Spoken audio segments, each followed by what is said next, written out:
Okay, thank you for joining me today, Bradley. I have Bradley Aubrey on this webinar right now, and we're going to talk about medical thermography. Welcome. Thank you. You're welcome. Bradley Aubrey, he's also known as Dr. Wellness. He has his own clinic. It's called MediWell Clinic out in Tampa. And today I have an online presentation to show him that typically I show to a group of patients at a practitioner's office. So perhaps we'll be doing one live at your office someday soon there, Bradley. Okay, sounds like a plan. Yeah. So for everybody's knowledge, Bradley's MediWell Clinic is located on 8309 Gun Highway in Tampa, Florida. And also his website is mediwellclinic.com. If you want to, you guys should go check that out. All right, so today we're going to talk about medical thermography. My name is Shanna Schultz. I'm a certified thermographic technician, and I'm also a trainer. I'm a trainer for PACT. PACT is the Professional Academy of Clinical Thermology, and they train all of our physicians and also our thermographers on how to either compose reports or how to take images of medical thermography. So I'm a member of Breast Thermography International, and by being a member, I'm able to be listed on their website. It's a patient website, so people can go and make an inquiry from specific locations throughout the world, which it's a wonderful website. And also once a month, all of our members get together on a mastermind meeting.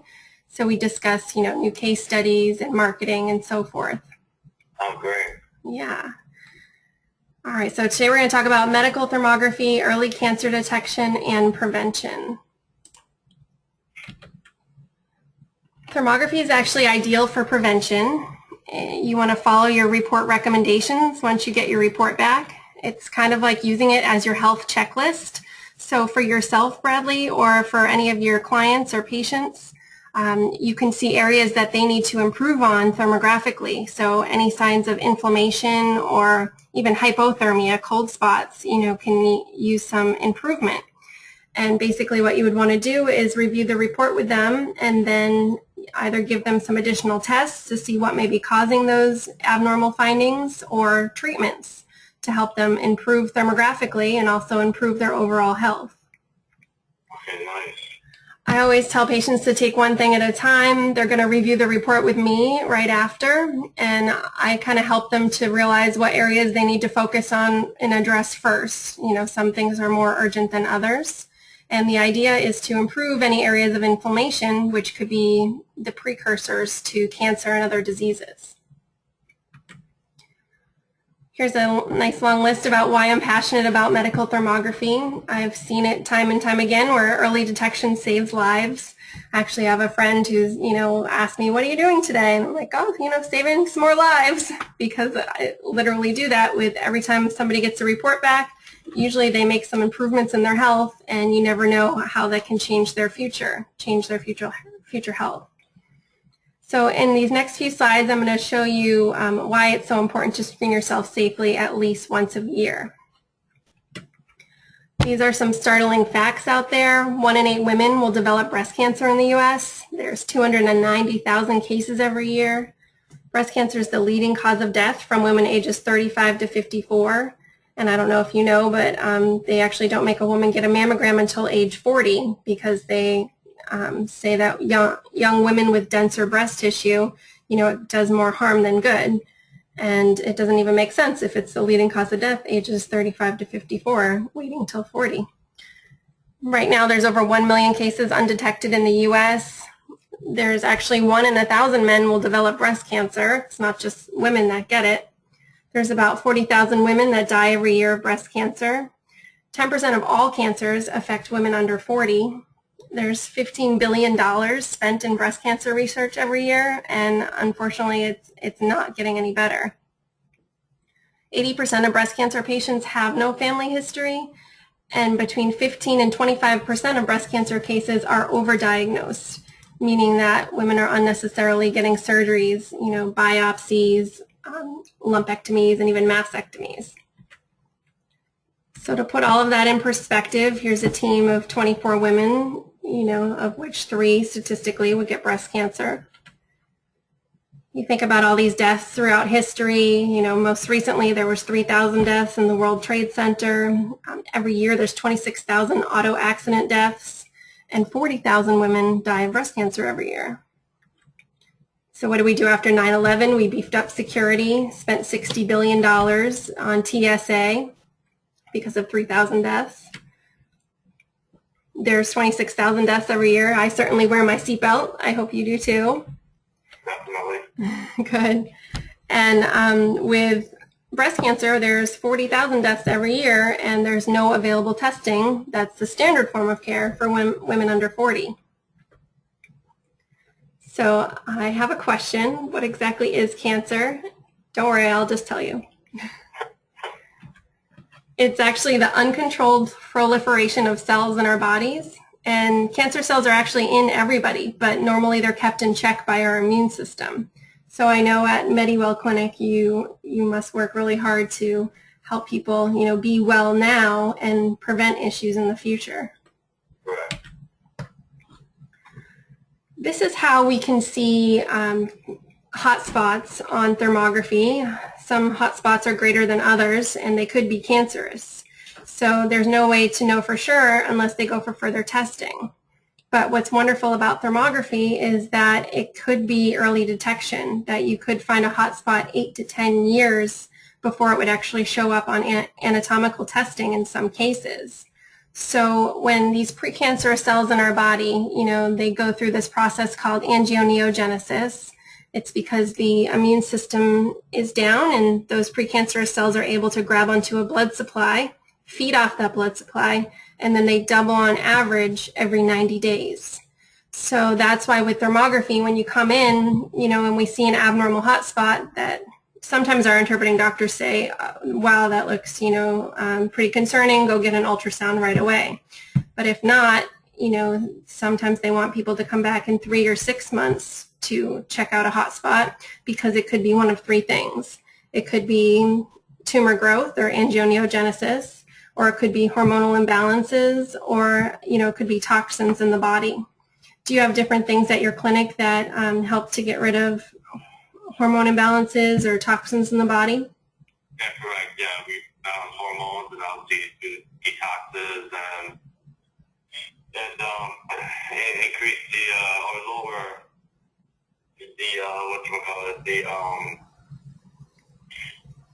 the peroxidation. Good. Good. Yeah, that's everything that I would recommend. I'm not a physician, I'm a technician, so once I get my reports back, I have to recommend my patients to, practitioners such as yourself, so they can go and work with practitioners and be working under a practitioner to really help to balance out the hormones and detox the body. So the medical thermography is based on many, many scientific studies. I have a few of them in this presentation. This one was conducted by Dr. William Hobbins. He's an MD at the University of Wisconsin Medical Center, and he concluded that thermography had 10 times the yield as compared to family history of breast cancer. So it's 10 times more reliable than saying, oh, should I get checked out because someone in my family had it, yes or no. Then mammography and resulting biopsy was actually positive as much as 8 to 10 years later in the exact area that the thermogram predicted that cancer might be present. So that's because of that fact, I always encourage my patients, work really hard and listen to these recommendations in your report, because you want to improve your health now so you don't have a problem down the road. And right now we have this gold standard of mammograms out there.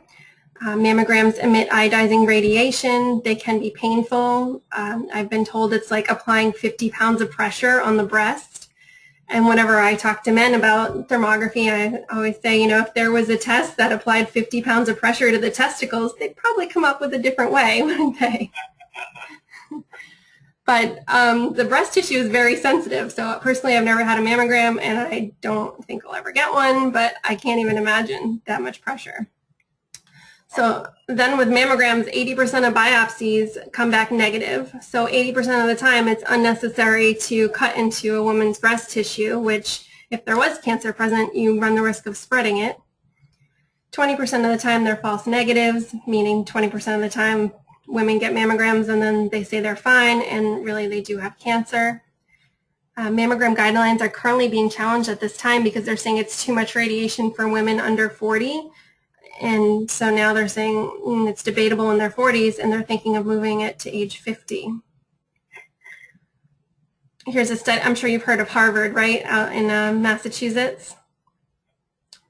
So at Harvard, they had this case. This is where we came up with that fact you saw earlier. Between 15 and 25% of breast cancer cases are overdiagnosed.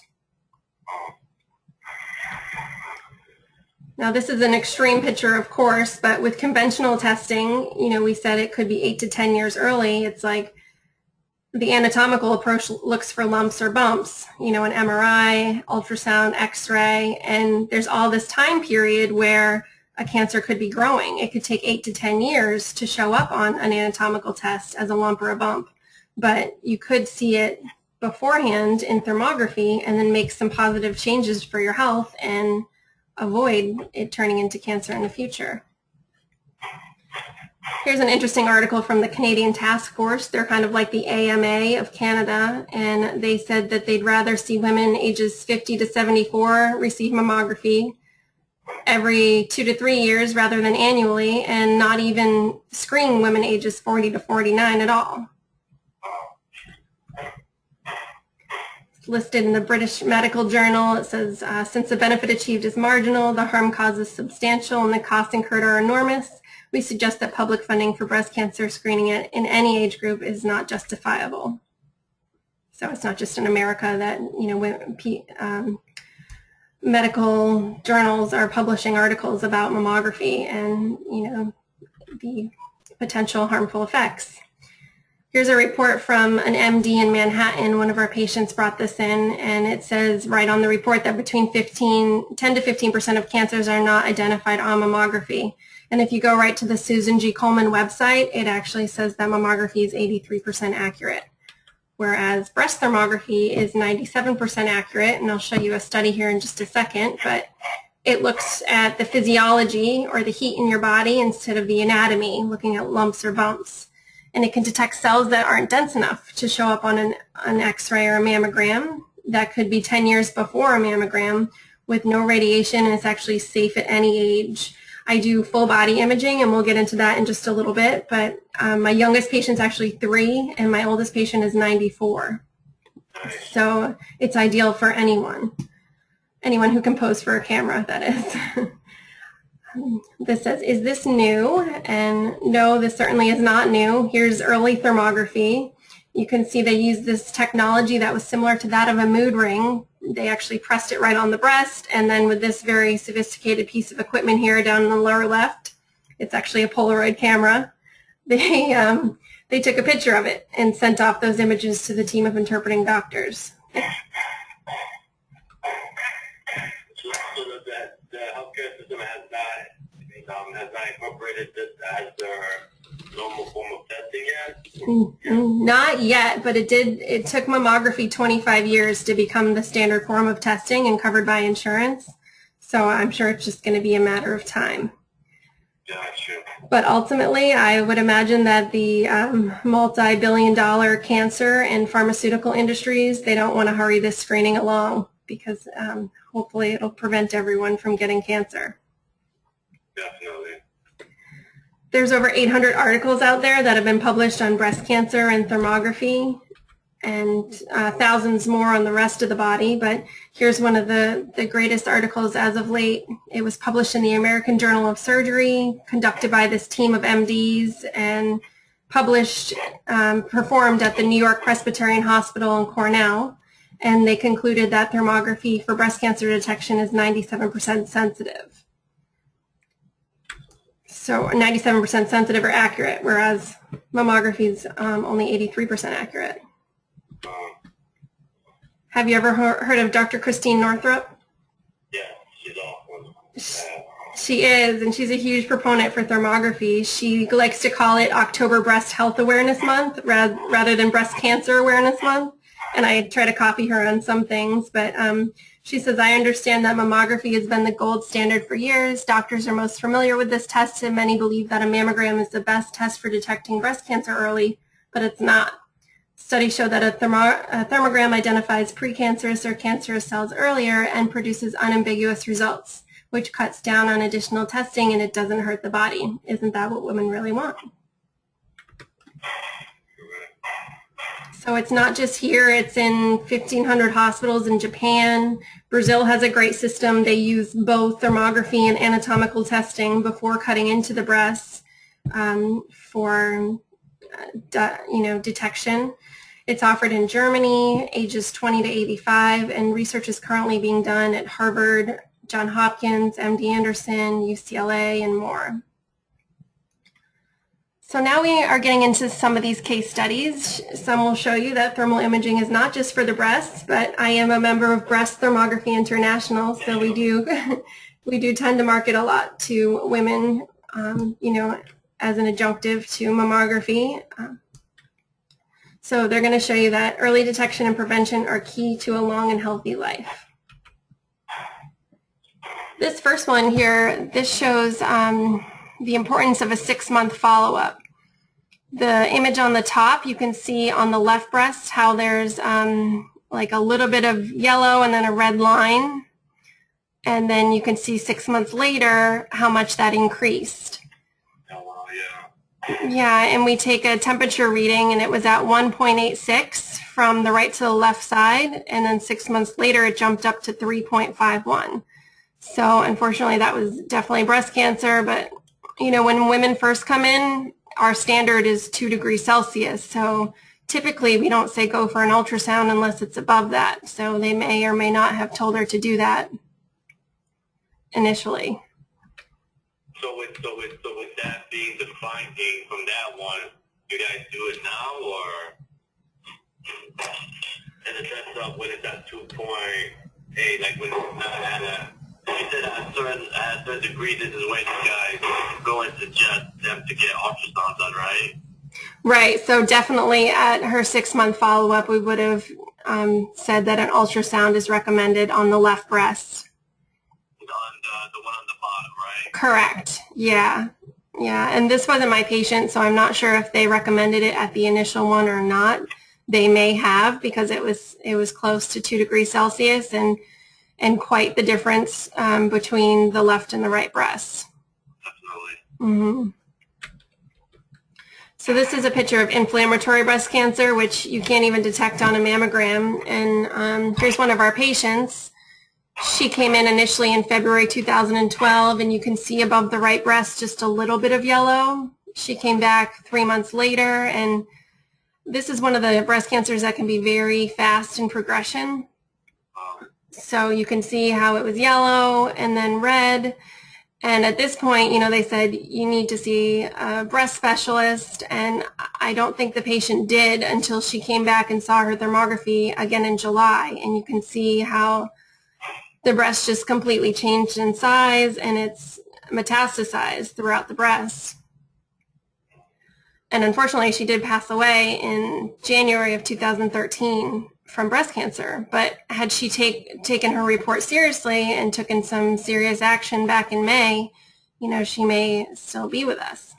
So it's definitely not something you want to ignore. Not too long ago, I had a patient who looked like she did in February 2012, and she said, all right, I'm all set on booking my 3-month follow-up with you. I'm just going to hold off for now. And I had just heard about this patient, so my heart really went out to her, and I got our interpreting doctor involved, trying to convince her to come back for a follow-up test, and for whatever reason, she didn't do it, so I'm not sure how she's doing at this point, but...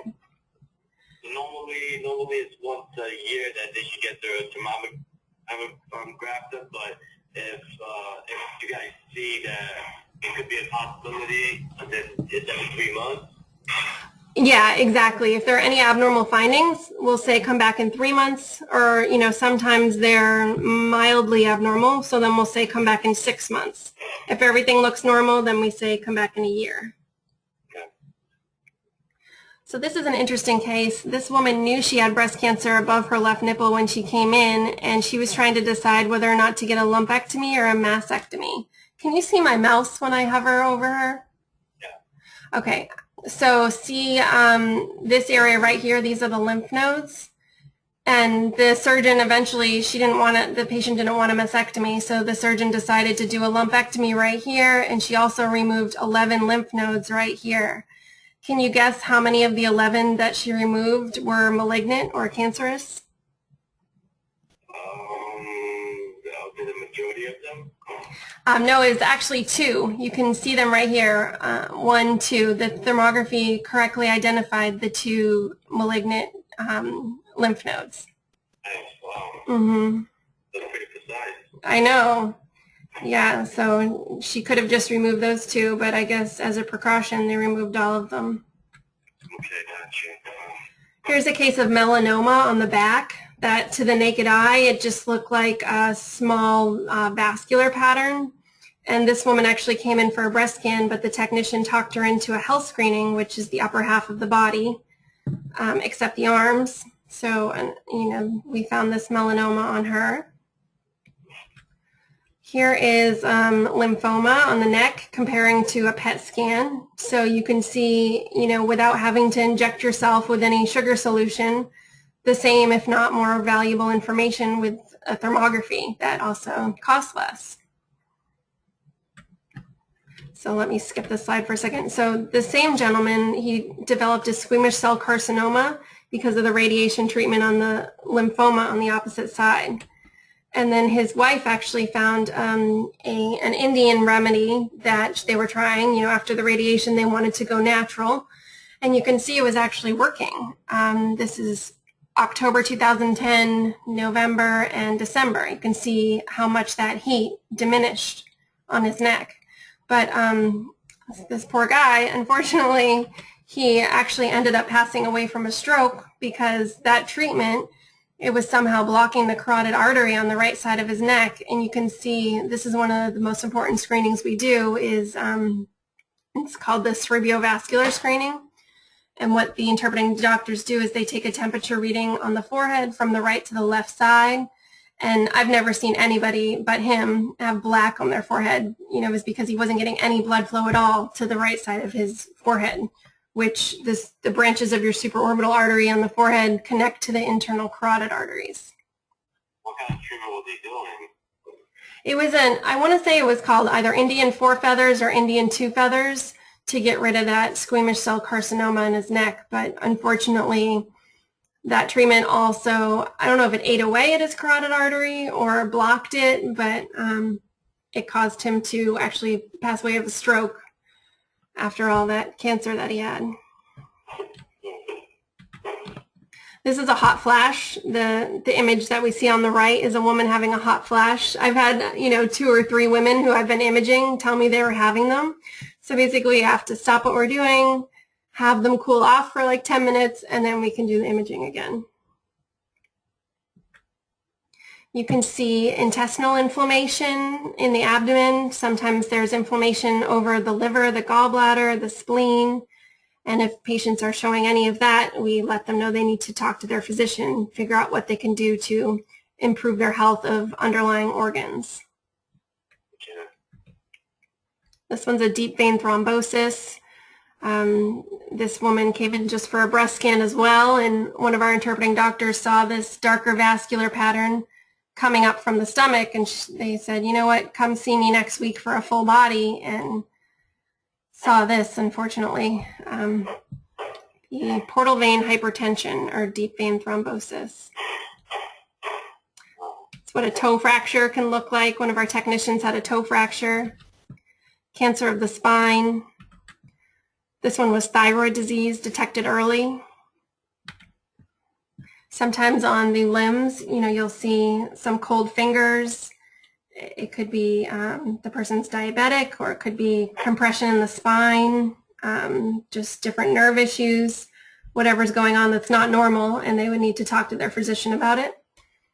Then this is one of my patients. He had a really, prominent vascular pattern in the leg, so they recommend an ultrasound to make sure it's not deep vein thrombosis. This one's really common, is oral hyperthermia around the mouth. If you have excess bacteria around the mouth or in the mouth, it causes inflammation, and then that can also cause lymphatic congestion in the neck, which is pretty chronic in most of my patients, because it's just a matter of everybody should be brushing and flossing after every meal. And even, I don't know, have you ever heard of oil pulling? I recently started doing that. What is it called? Oil pulling? No, I've never heard of that, no. Yeah, it's basically you can swish organic coconut oil in your mouth, and you can put in other therapeutic grade essential oils with it, and it's supposed to pull out the toxins, and then you do that for 20 minutes and then spit it in the trash. And I've heard one of my patients, she went to her hygienist recently after going to her for 12 years, and she asked her what she had been doing, and she told her oil pulling, and she noticed a drastic improvement. And she also told her that a few other patients who made a lot of improvements said they were doing the same thing. This woman, you can actually see her tooth infection. There's a white arrow pointing to it. And then you can also see how the bacteria from that infection is draining right down into the neck right here.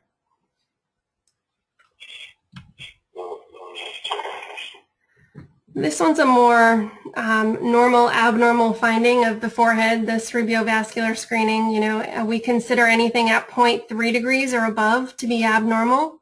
So for this person, they would say, definitely go for further testing with your physician for your carotid arteries. It also could be due to trauma in the head, scar tissue, or eczema, but whatever it is, it should be investigated further. Some more pictures of the hands and the feet, different abnormal heat findings that could talk to your primary care physician about, or a chiropractor. Sometimes red nail beds could indicate there's too much yeast in the body. These are actually my images. When I first started with the company, I had a SAD diet, the standard American diet. And I made a lot of changes throughout a year, and you can see how all these darker vascular patterns all but diminished.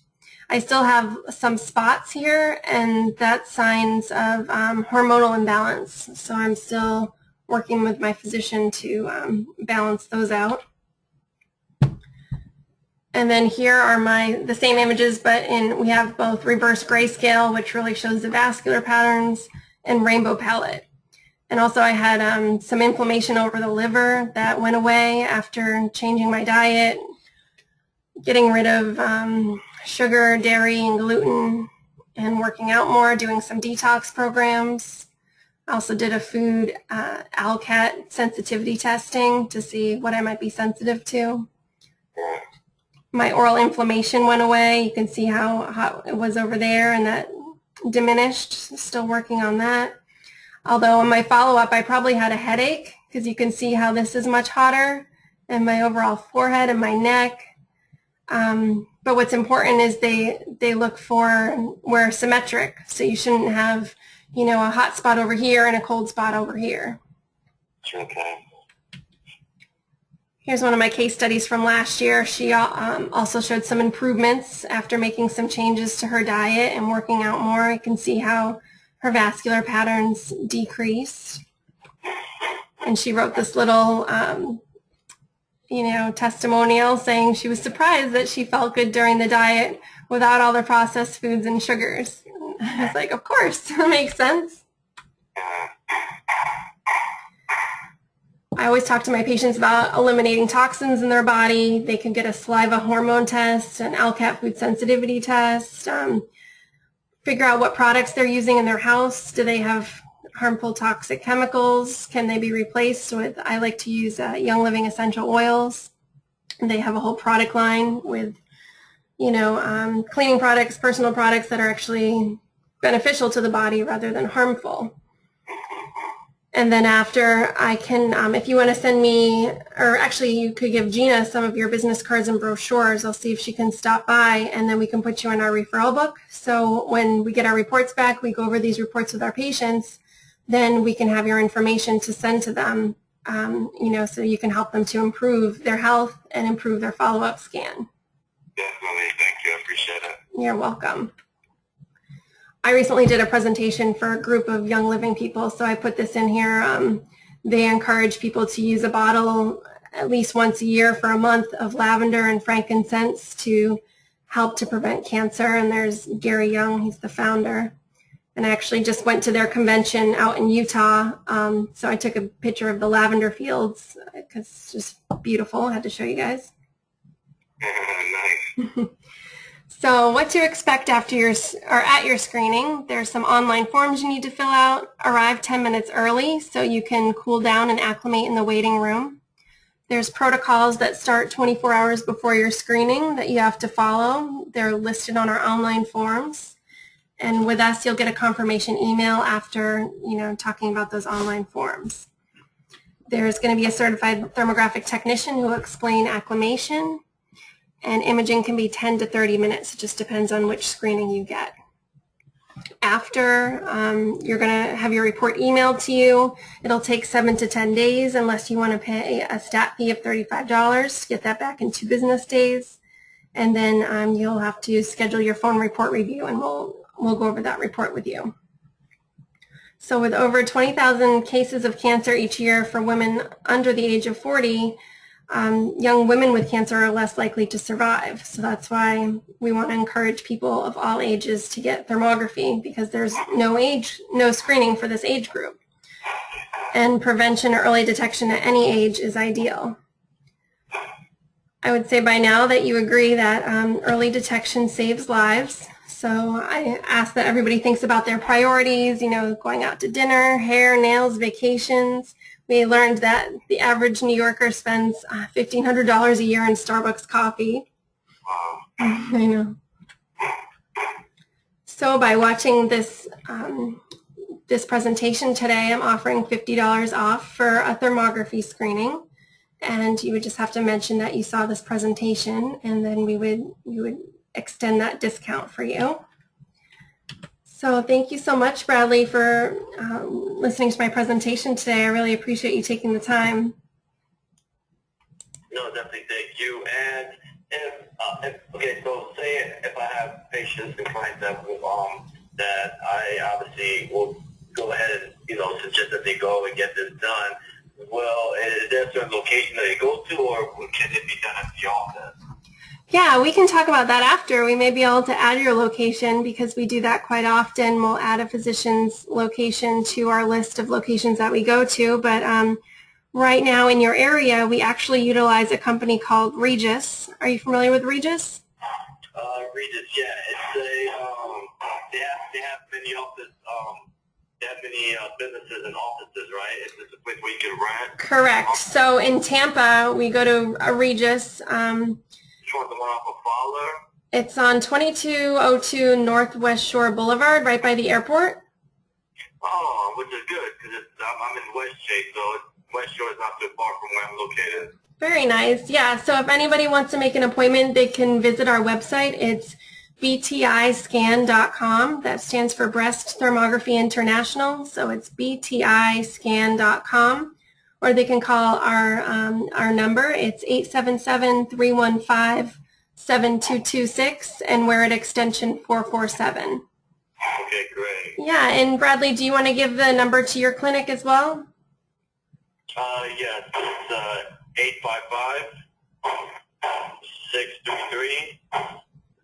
855-633-4935. Okay, so I see here on your site that's 855 Mediwell. Correct. Is there any way I would be able to get business cards or brochures from you guys? Yes, definitely. We'll send you some. All right. Well, Bradley, thank you so much. I'm just going to stop the recording now. So if you want to say bye, I'll still be on it with you after. Okay. Well, thank you again. Bye. Okay. Thanks.